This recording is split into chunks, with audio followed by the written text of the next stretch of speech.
Rahayu Sagung Dumadi. Jamane jaman edan, yen ora edan ora keteman. Ya tidak seperti demikian juga.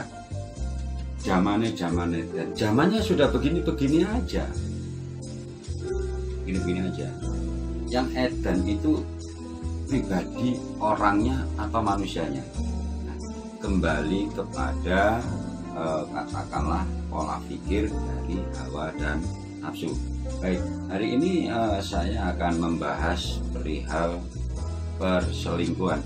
Kenapa suami bisa selingkuh kan begitu?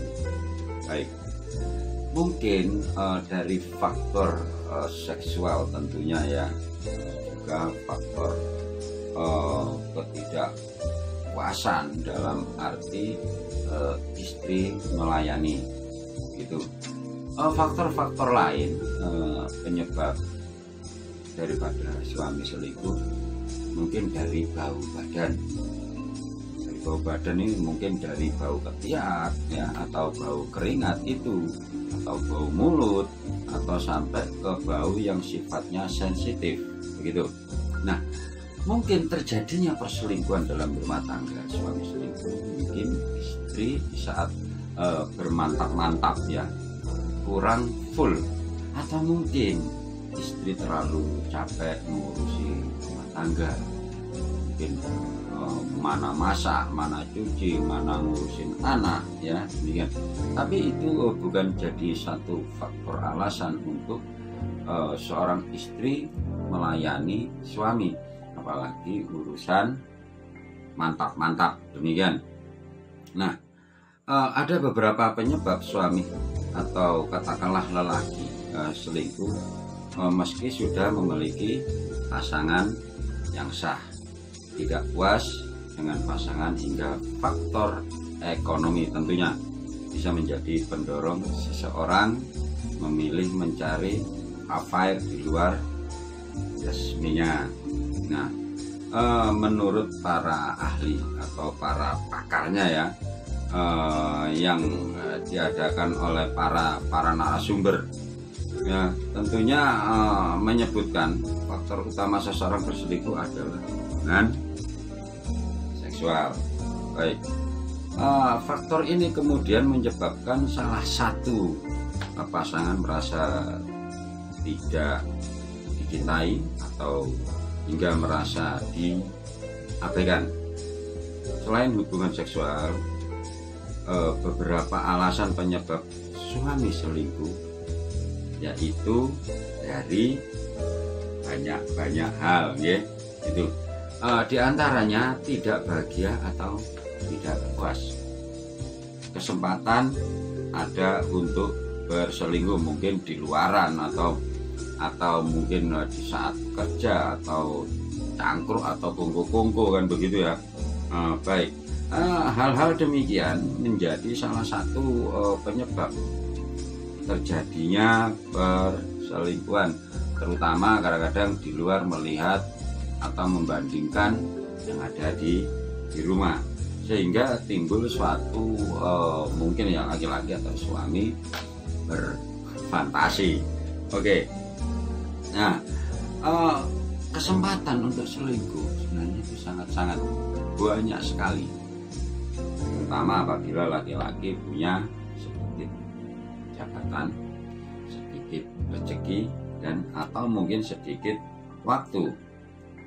Nah, merasa tidak dihargai kadang-kadang oleh pasangan, itu juga menjadi salah satu faktor seorang suami berselingkuh.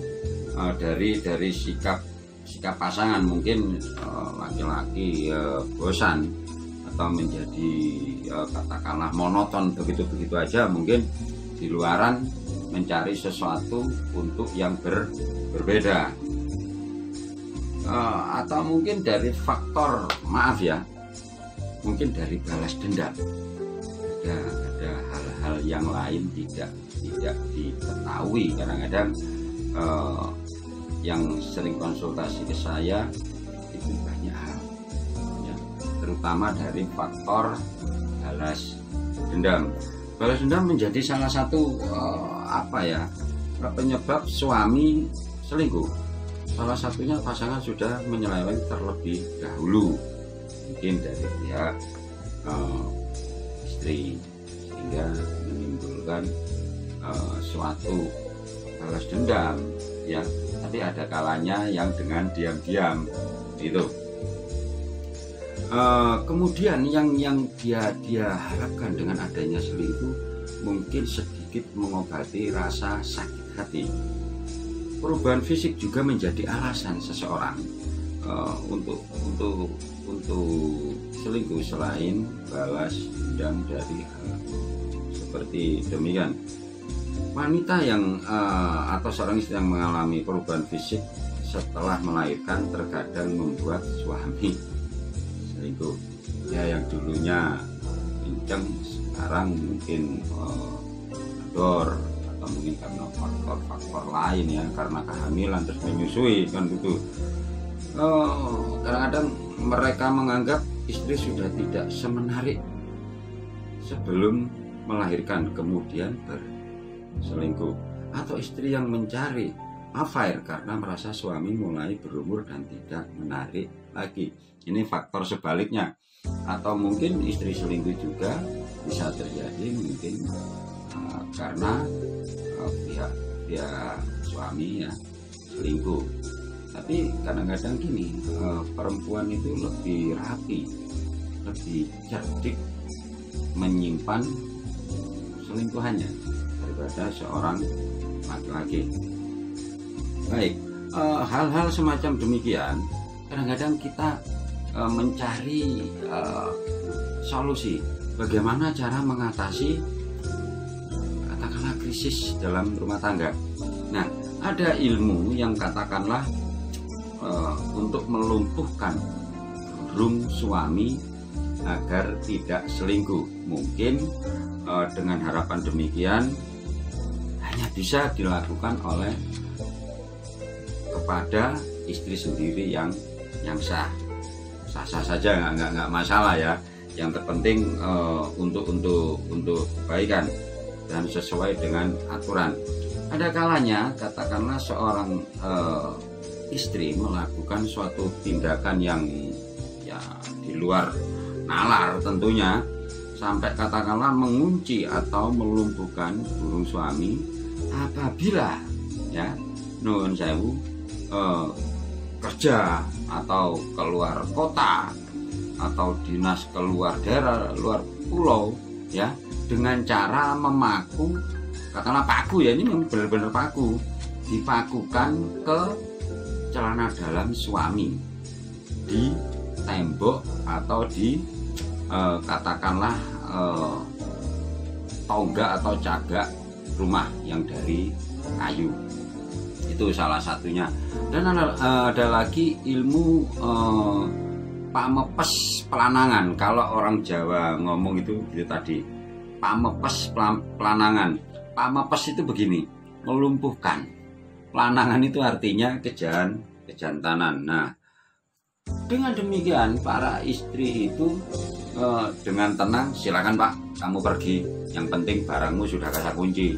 Tidak akan terbuka kalau tidak saya yang membuka, dan tidak akan pernah kamu bisa melakukan itu pada wanita yang lain.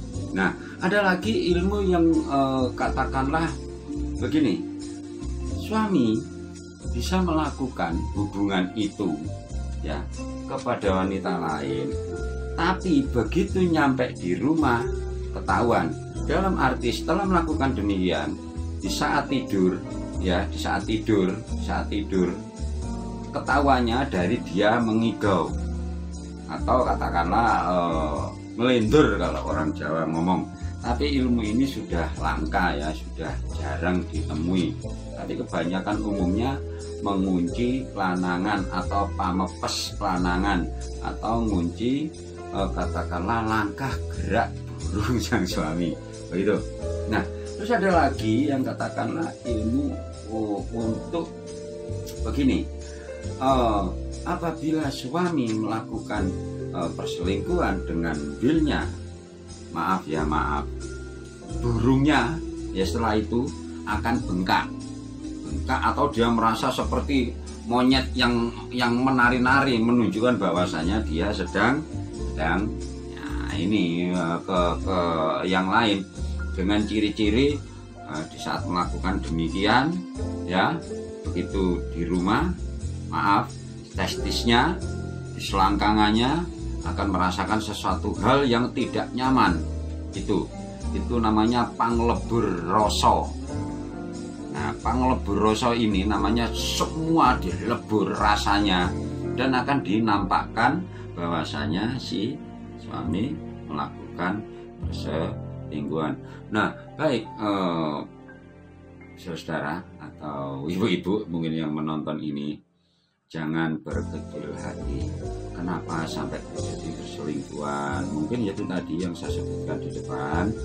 Mungkin karena faktor ekonomi ya, sehingga di luar mencari pelampiasan, tapi di sisi mencari pelampiasan itu mungkin wanitanya lebih kaya, wanitanya lebih menarik ya, wanitanya lebih agresif kan begitu. Nah, terus ada lagi sampai katakanlah suami selingkuh mungkin dari faktor pelayanan.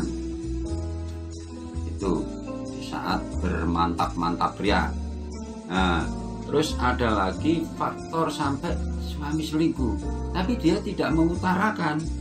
Mungkin dari faktor maaf, bau mulut ya, bau badan ya, bau ketiak, sampai ke bau yang sensitif.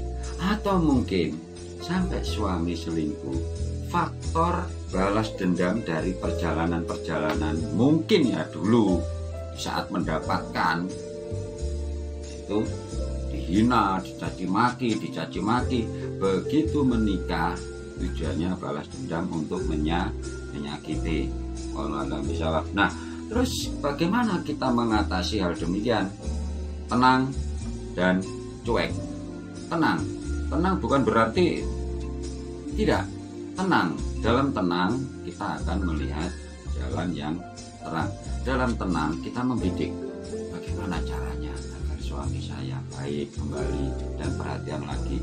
Cuek bukan berarti tidak ambil pusing, bahkan mulai bangga biar kamu pulang, biar enggak. Bukan itu. Dalam arti cuek di sini yaitu menahan emosi apabila melihat nuwun sewu tanda bekas atau bercak sperma di celana dalam, atau bau parfum yang lain, atau mungkin bekas lipstik yang nempel. Demikian cuek. Tapi di balik cuek kita selalu menyelidiki gimana, apa biasanya, dengan siapa. Nah, setelah itu mencari jalan keluar yang sifatnya pendekatan secara emosional, komitmen, dan secara spiritual, yaitu tadi dipateni rasane panglebur rasa atau dengan metode ilmu pamepes pelanangan, yaitu melumpuhkan burung suami apabila dibuat selingkuh dan tidak bisa berfungsi. Bisa berfungsi hanya dengan istri sendiri yang sah, kan begitu. Ada kalanya berpacaran tapi sudah pernah melakukan itu. Nah, itu bisa saja lah, kok enak, kok gitu ya, habis begitu. Nah, yang rugi kan pihak perempuan. Baik, untuk hal-hal semacam demikian kita harus melakukan sesuatu yang berani dalam arti mengambil sikap, mensikapi suatu keadaan. Ada yang dengan berpuasa ya, dengan yaitu tadi dengan doa, ada yang dengan katakanlah puasa, doa, terus melakukan suatu tindakan nggak masalah ya sebenarnya. Tapi ya menurut keyakinan, kalau memang itu demi kebaikan harus ahli nekat ya gitu. Sampai yang saya sebutkan tadi bahwasanya celana dalam suami ya ditaruh di tembok terus dipaku gitu, gak maku sempak tapi maku pelanangane bojoku, ora iso tangi yen ora karo aku. Itu doanya.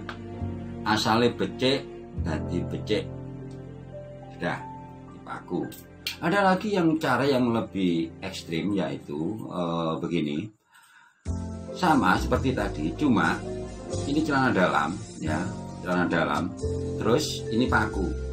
Nah, pakunya tapi sudah dipuasai ya, diritualkan ya. Terus paku ini ya dari doa istrinya, terus pakunya dijilat. Ini terus pakunya dimasukkan ke celana dalam, dibungkus, terus dipendam. Tuh. Nah, tapi setiap malam kalau orang Jawa ngomong Juma Kliwon, Juma Legi, itu disiram pakai istilahnya air cabai. Ya, seperti bikin ini sambal ya, bumbu ya, bikin sambal diulek-ulek, terus dimasukkan ke baskom, terus disiramkan. Gak mateni sempak, tapi mateni rasane bojoku marang wong wadon liya. Itu doanya ya. Simpel kan? Tapi ya membutuhkan waktu, membutuhkan pengorbanan kalau memang itu. Nah, baik saudara YouTube dimanapun berada, tadi bagaimana cara melumpuhkan burung suami yang selingkuh, tentunya ibu-ibu ini ya yang dibutuhkan. Nah, oke. Sekian dulu penjelasan dari saya, semoga bisa membantu. Assalamualaikum warahmatullahi wabarakatuh. Rahayu.